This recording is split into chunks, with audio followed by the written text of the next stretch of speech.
Publishing Part 1, a publishing overview and web publishing. I was originally going to call this nugget Configuring Access to Internal Resources, but once I started laying out the flow and what I was going to talk about, I thought, man, ISO-server does allow you to do a whole lot with this part of the configuration, so I decided to break it into two pieces. And in this first nugget on publishing, we're going to talk about what publishing is. You already know the basic definition. It's configuring access to internal resources, but we'll get more in depth as to what this means to the ISA server. The next thing that we'll do in this nugget is talk about configuring web publishing. And by the time we're done here, you'll be able to configure your ISA server to allow outside access to your internal web servers. Webster's dictionary defines publishing as to prepare and issue for public sale or distribution. And that's exactly what happens when you use the ISA server to publish some of your internal servers to the internet. It's preparing them and issuing them for public distribution, or I guess you could sell them out on the internet. Now when this happens, the ISA server becomes the mediator between the two. And here's one of the advantages you get from using the ISA server to publish an internal server versus for just putting the server on the internet. When somebody from the internet comes into the ISA server and says, I want your web page, what's the ISA server do? Well, it doesn't just forward the request on to the internal web server. It actually acts as a proxy, a mediator between the two. We actually call this a reverse proxy because it's proxying, which normally goes out to the internet, in reverse. The ISA server tells the internet individual to hold on 1 second while it goes in and grabs the web content. It then comes back and returns it to somebody on the internet. So what this does is it actually allows the ISA server to never expose the IP address or any of the information about the real internal web server on the internal LAN. You could have 5 different web servers that you're load balancing between and nobody would ever know the difference. It's all coming from the ISA server to them. Now web server publishing supports 3 different protocols: HTTP, HTTPS, and FTP. So if your web server is running any one or all of those protocols, you can publish it using the web publishing feature set. Now another feature that the ISA server provides is something called reverse caching, meaning that as the web page comes back through and goes out to the internet, you can have the ISA server cache it. So the next time the ISA server doesn't even need to bother the internal web server. It's got the content cached for the internet. You gain all the benefits of caching in reverse. That's why they call it reverse caching. Now this server publishing allows you to publish other servers. Well, we've been talking about web server publishing so far, but there's also server publishing to make email servers and other internal servers available to the internet. You can make just about anything available to the internet. However, you lose the benefit of getting that reverse caching because when you think about it, caching is something geared towards web content. This whole concept of publishing and web publishing takes me into this back-to-back environment. Now, in the previous nuggets, when we talked about firewalls and how the firewall feature set works, we were talking about this back-to-back environment being one of your potential designs that you could use. And if you watch that nugget, one of the things you'll hear me say is, well, we'll talk more about the back-to-back environment in a future nugget when we talk about publishing your internal resources. The reason why is because in the firewall nugget, we talked about some concepts like routing, IP routing, and packet filtering. This is a system that allows you to literally route traffic from the internet to the internal network and filter to keep the traffic out that you don't allow. This is what differentiates publishing from these two features. Publishing makes the ISA server a true proxy. It doesn't route between the two. It acts as a proxy. It intercepts the request and returns it from the internal host. The real request is never routed to the internal servers. Why is that good? Well, the reason why is because it increases your security. Nobody can ever reach these servers directly. Only the ISA server can. So that adds security to your network. The reason I bring it up now in this environment, a back-to-back environment, is because you will never use routing and packet filtering in this environment. Here's the idea. You will have 2 different real zones inside of your network. The first zone is between ISA server 1 and ISA server 2. I would consider this the DMZ, demilitarized zone. And what you would use is web publishing and server publishing for things like email to make these servers available out to the internet. And again, no one from the internet ever really gets here. Only the ISO server retrieves the content or the emails and sends them onto the internet. Now you see that we also have a second zone in this picture. It's behind the second ISA server. And this is not your DMZ. This is your internal LAN.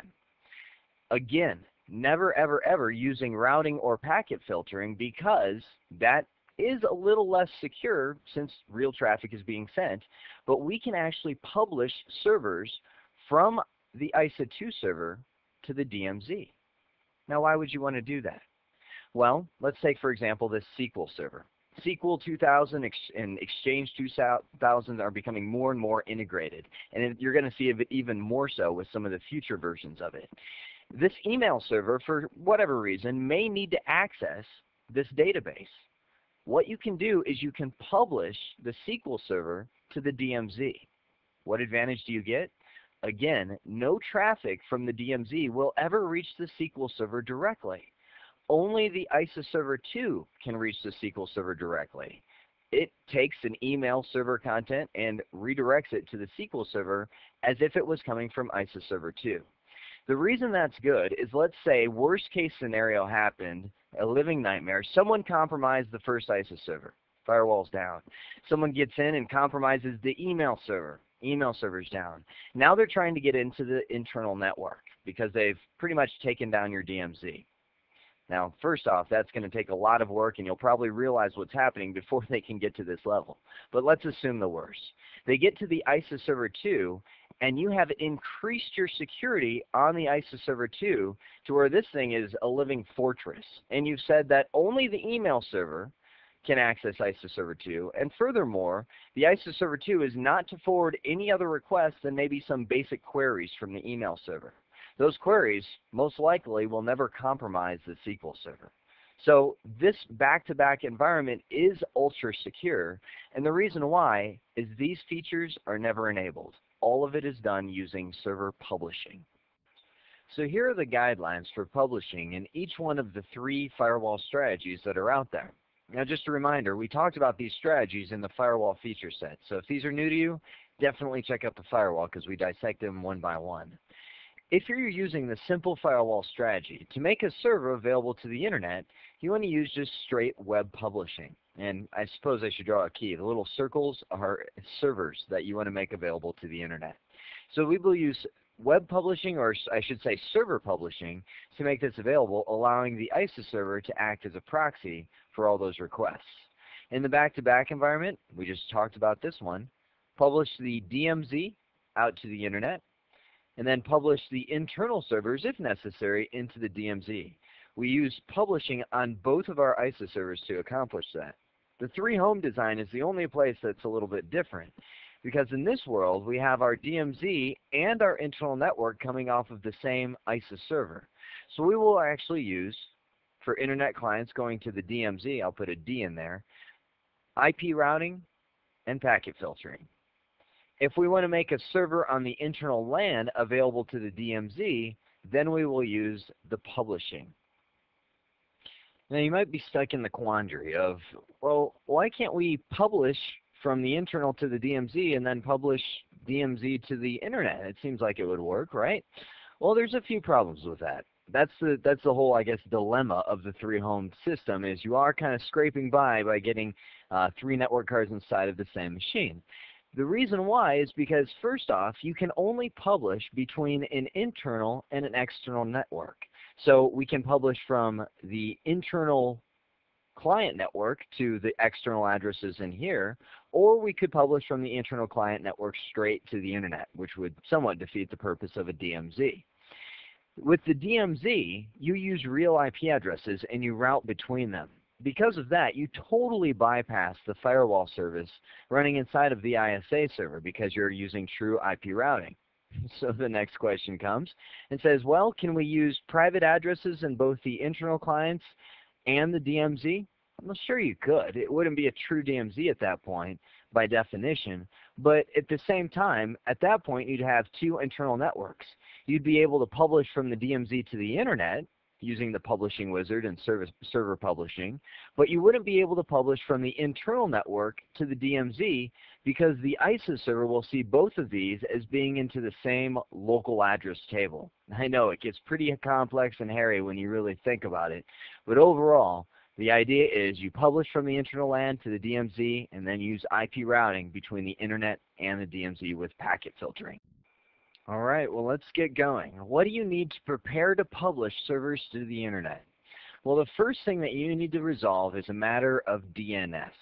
DNS can get pretty ugly when you're starting to set up server publishing, and here's why.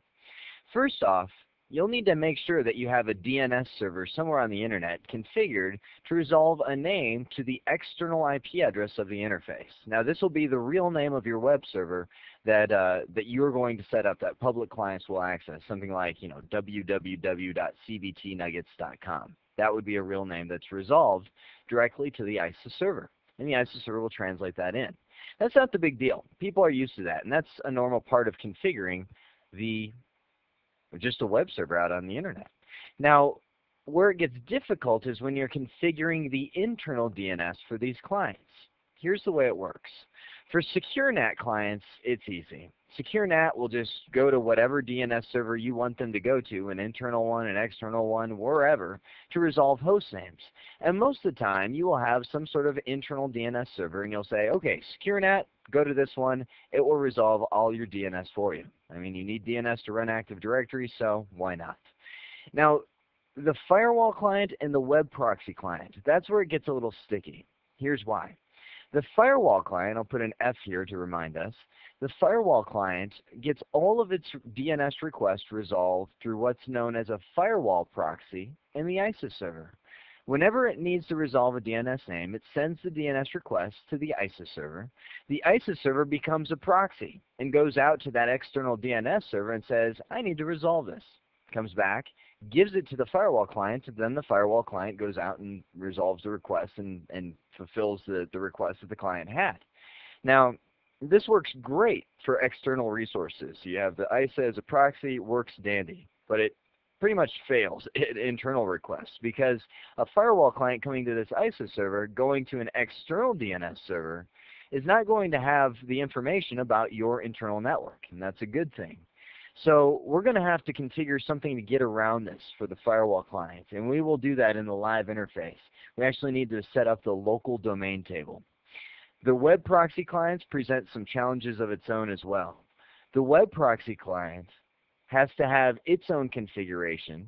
Let me put a little WP here, because when it resolves it, it goes to the ISO server as well. However, it doesn't look at that local domain table. It doesn't look at the same settings as the firewall client does. So we're going to have to configure our own unique setup for the web proxy client. As a matter of fact, let's go do that now. First, let's focus in on the firewall clients, and we'll start setting them up for that local domain table. The configuration of this isn't hard at all. It's just something you'll have to remember if you do decide to publish internal resources. You need to expand the network configuration, and down here we have the local domain table. Anything that you put in here will be considered local by the ISA server. And when a firewall client requests something, they will try and resolve it using their own DNS server rather than forwarding it to the ISO server. So I just right-clicked on it, hit New, and hit LDT Entry. And all we would do is type in whatever domains are considered local. And in this case, we might say, I want to do star.local.com, or whatever you would have as your local domain. And we've added that to the network. Now, this will replicate to the firewall clients, and they will all now try to resolve local using their own DNS configuration. Now, if you have web proxy clients on your network, you're going to go to this client configuration area down here. You're going to hit the web browser button, which pretty much lets you configure the settings for web proxy clients. And first off says, do you want to configure the web browser during a firewall client setup? So when you're setting up a firewall client, it can configure the web browser as well. But we're interested right now in the direct access tag. This one allows you to specify right here, directly access these servers or domains. First off, notice that it has the checkbox checked by default to directly access computers specified in the local domain table. So if you've already gone into the local domain table for your firewall clients and set those up, you should be good to go. You won't have to do this individually.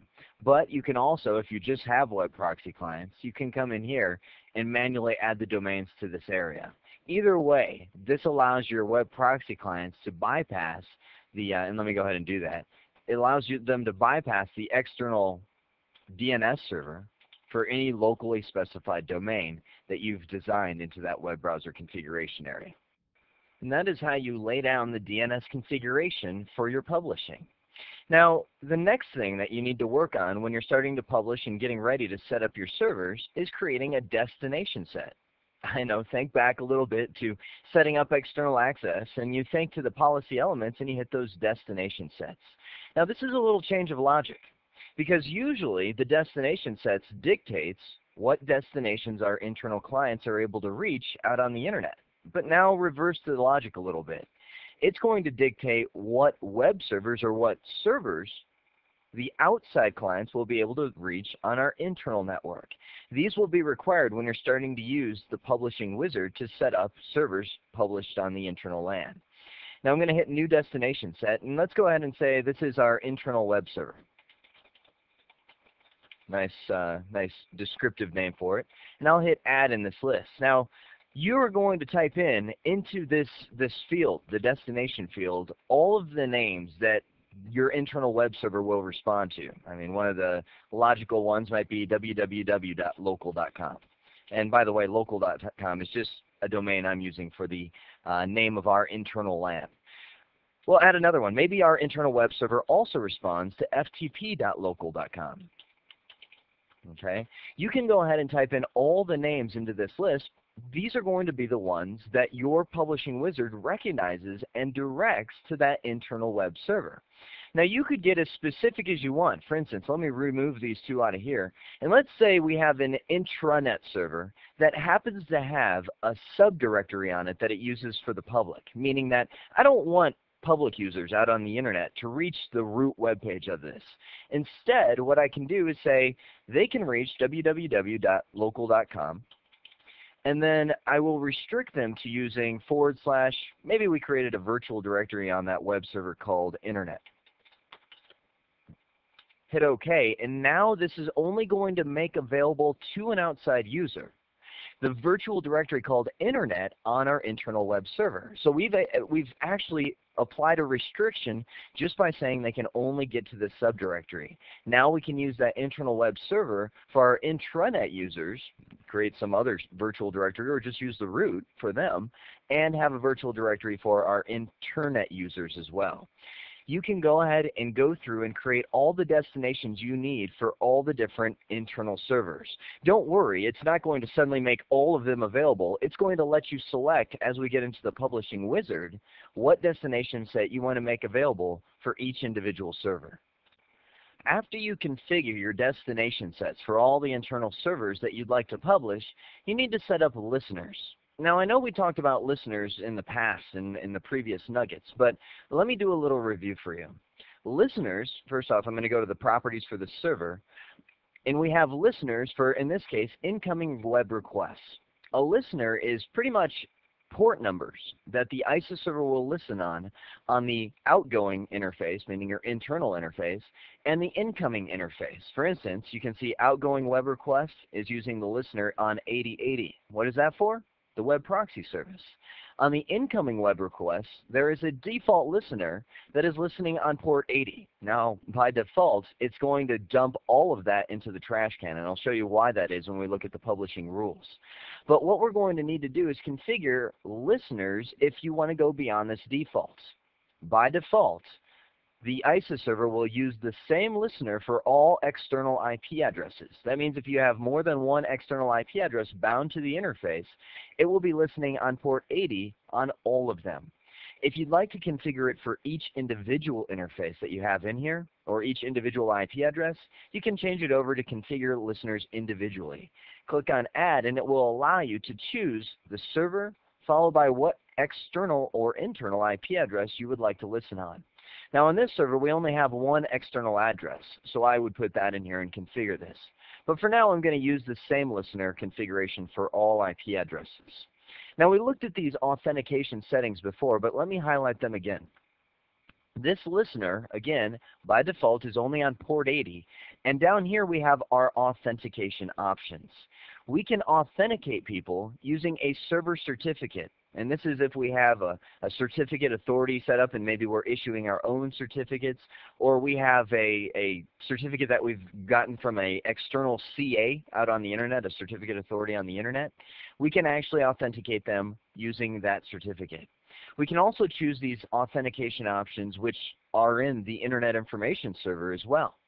The main note that I want to point out to you, because we did talk about all of these in the firewall nugget, one thing I do want to point out to you is these authentication options are configured for authenticating to the ISA server itself. Here's a mental note to keep. When people access your ISA server, if you choose to have authentication enabled, this is authenticating just to the ISA server, not to the internal web server that you're publishing. So, in essence, you could have people authenticating twice to get to an internal server. So here's what I would recommend. I would recommend that you would have authentication enabled at the ISA server because that's your first wall of defense. Then go ahead and disable authentication on the internal server. Because they've already authenticated once, it's almost redundant to do it again. Unless you're in an ultra-secure environment and you want to make sure authentication happens both times. That's just a tip. Overall, you can choose whatever authentication options you want. Now, this is by default enabled for only port 80. If you want to enable SSL as well, you can check this Enable SSL Listener, and we're going to get a message when we do that. It says, SSL requests will be accepted only if an appropriate server certificate is configured for each listener. That's saying you need to make sure that you have a certificate from either your internal CA or an external CA that you configure on that SSL. Now, that's the idea of configuring listeners, and as I mentioned, only the port 80 is enabled by default. So if you want anything beyond that, like FTP services, you'll have to start adding them individually for each IP address and each port number that you want. After we've configured the listener, the final step is to publish the server itself. And in this nugget, we're going to be doing a web server, not the other services. We'll talk about that in the upcoming nugget. Now, the way you publish a web server is by going to this publishing area. Hit the plus sign and you have web publishing rules and server publishing rules. Here's what I want you to see first off. There is a default rule. Its order is always last because any web publishing rules you add in front of this will be processed before. It kind of processes in a top-down list. It says, is this web server matching? No. Is this one matching? No. Is this one matching? Eventually, if none of your rules match, which there are none by default, you will have this last rule. Let me scroll over and show you what it does. Deny any request to all destinations. Remember I said when we were looking at the listeners just a moment ago that ISA server listens on port 80 by default? Some of you might have been thinking, wow, that's kind of insecure, isn't it? I mean, what if we don't have a web server? Well, not to fear. There's only one rule in here by default, and any request received on port 80 will hit this last publishing rule, which is deny the request. So let's go ahead and add one. I'm going to click on New Rule. Let's go ahead and say this is a rule for our internal web server. Click in that box. Hit enter, and it's going to say, do you want to apply this rule to all internal destinations or a destination set that you specify? Be careful with this. You don't want to select all destinations, or that's potentially opening any server that's internal to your network on port 80 to attack. We want to say, I want to have a specified destination set. Which one? The set that we just created a moment ago, specifying exactly what web server, and I believe that one even specifies what directory on that web server will be able to be accessed. I want to hit next. It says apply the rule to requests from any requests, specific computers, or specific users and groups. This is where you have the ability, if you'd like, to limit who can access that internal server. By choosing any request, that means any external person can access this. But look at this. I could specify a client address set and say, well, only this domain or this group of IP addresses could access it. Or if we're authenticating users, we can say only this user, this group membership can access this. That's a pretty powerful feature to limit access to your internal web server. I'll hit next. It says, how do you want to respond to those client requests? By default, like the default rule, it will deny the request. In this case, we want to make sure that we at least allow it to go somewhere. And we can choose an internal web server by name if you have a domain set up, or just type in the IP address. And in this case, let's say our internal web server is going to be at 192.168.1.68. That's its internal web address. Now here's a funny checkbox, and tell me if this doesn't sound confusing. Send the original host header to the publishing server instead of the actual one. What does that mean? Well, what happens when the ISIS server receives the request is it will convert the host header, meaning I'm trying to access www.local.com or whatever host header it's using, it will convert that to the internal name of your web server. For instance, we might have an internal name of webserver.local.com that we've specified. And by default, it will convert that. Well, if you're using host headers, which means that you have a single web server that's handling multiple websites, and the way it determines which website it's responding to is by looking at the actual host header. For instance, you might have www.header.com going to one website and www.2.header.com going to a different website. You can have it send the original host header if you are doing that, meaning the one that the external user requested. If you don't do that, it will always convert it to the internal name of the web server. So most of the time, I've seen people check this. Now look at this. We have the option, when we're bridging these over, to choose to bridge certain ports. For instance, when you receive the request on port 80, maybe you want to redirect it to port 85 on the internal network. This is known as port redirection. I've seen administrators do this for a few reasons. One is security, because maybe they don't like their internal web server responding to the default port. Maybe their internal users are trying to access that. But the main reason I've seen it used is maybe they have that internal web server handling multiple websites. And each website is hosted on a different port number, even though that internal web server only has a single IP address. Maybe it has a website on port 80, 81, 82, 83, 84, and 85. In this case, we're publishing a rule that will redirect it to port 85, which may be a specific website on your internal web server. SSL and FTP can also be redirected as well, if that's what you'd like to do. Hit Next, and it will give you your summary screen.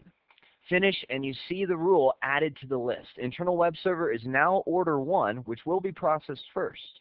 If that one doesn't match it, it will hit this last rule, which will deny the request. So if they're not hitting this specific website, it will deny the request. That's the idea of publishing a web server. As I was going back through and listening to all the recordings that I did showing you how to configure this and how to set this up, I thought to myself, this is begging for a checklist of what to do because there's so many steps to do this. So let me give it to you. So if you're taking notes, you can jot it down. First off, set up your internal DNS zones. Let your clients know what zones are internal so that they don't go through the ISIS server to resolve those. That was the first step that we did in publishing the website, so our internal clients can access it as well as our external ones. The second thing, configure the destination set. Go through and make sure that you set up destination sets dictating exactly what you want to be able to reach on the internal network. Third, configure your listener ports. Now in this nugget, we went through and configured the listener ports for port 80 and even the SSL, and that allows you to listen and respond to certain port numbers on your external interface. Finally, complete the web publishing wizard. This allows you to tie all these pieces together and say, I want this destination set to be reached on this network and point it exactly to what internal web server they will reach when they access the external interface. Finally, relax. You've got your first web server published to the network and you're good to go. So in summary, in this first nugget on publishing, we discussed what is publishing, what does it mean to your network, and how do you make those internal web servers available to the outside. And finally, we went through and configured web publishing. Now I bet when you first saw these two bullets you thought, wow, this is going to be a short nugget. Well, by the time it's said and done, there's a lot of considerations and a lot to do to make web publishing work. I hope this has been informative for you, and I'd like to thank you for viewing.